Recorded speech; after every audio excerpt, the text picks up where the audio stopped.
In this video, we'll rough out the part using a surface high-speed rest roughing toolpath. This toolpath is designed to calculate the cutting passes on only the stock left over from one or more previous roughing operations, instead of the entire drive surfaces. In our case, we will use the stock model from the previous operation. If you need to, click on Quick Mask on Surfaces and right-click on the surface color here. Change this to brown number 6 and choose the OK button.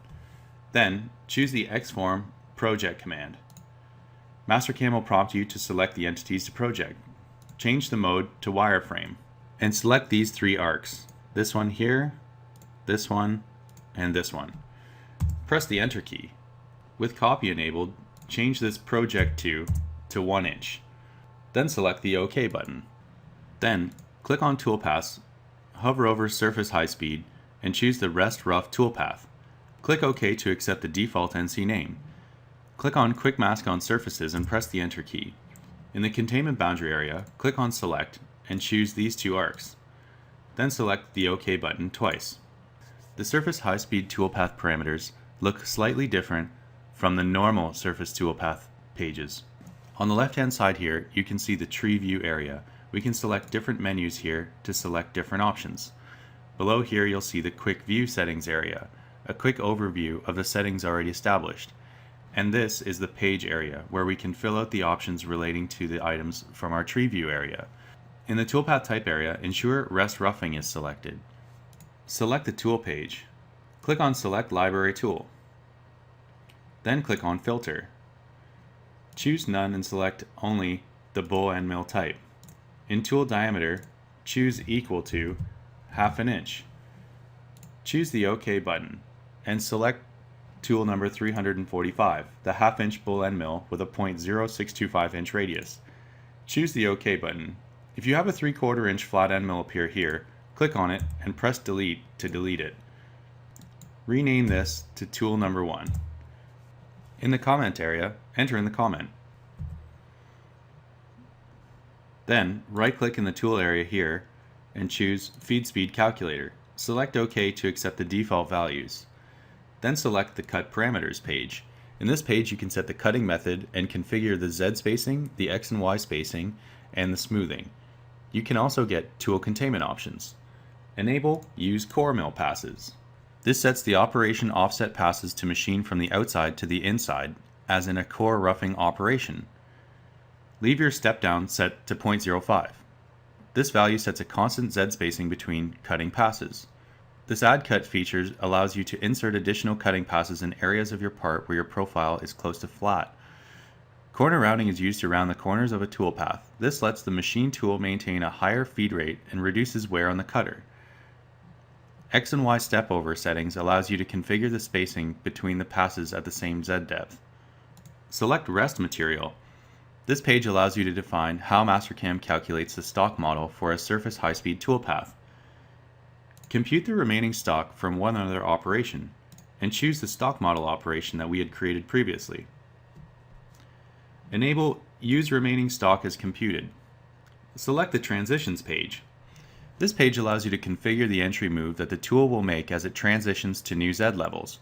You can choose either to create an entry helix or a profile ramp. Select the Steep Shallow page. This page allows you to limit how much of your drive surfaces will be machined. Typically, these options are used to create machining passes in steep or shallow areas, but they can be useful for many different part shapes. Enable Use Z Depth. This allows you to enter in the minimum and maximum depth. Then enter in a minimum depth of 0 and a maximum depth of -1 inch. Select Linking Parameters. This page allows you to configure how Mastercam links air moves when the tool is not in contact with the part. Change the clearance plane to absolute 2 inches. Change this value to minimum vertical retract. This is a vertical retract in a constant Z move at the part clearance height. Change part clearance to 0.25. The Leads field sets the tool moves onto and off the part at the start and end of each cutting pass.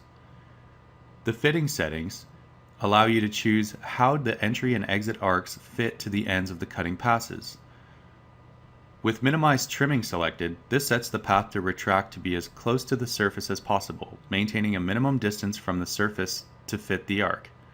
The max trimming distance parameter limits the amount of trimming applied to the horizontal passes. Select the OK button to generate this toolpath.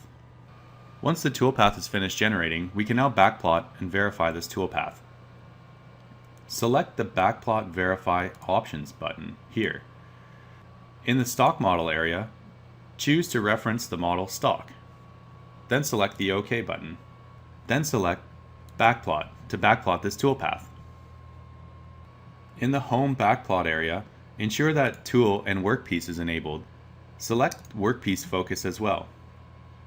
Then, press play to watch your backplot run.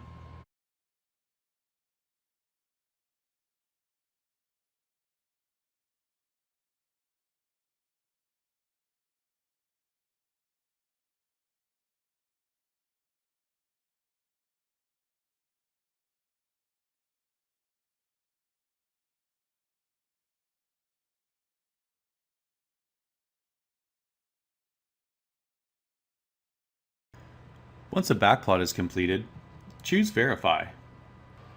Disable Workpiece and enable Stock, Fixtures, and enable Workpiece Focus. Press play to watch the Verify.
Once the Verify has completed, you can close the Mastercam simulator. Then you can toggle the toolpath display.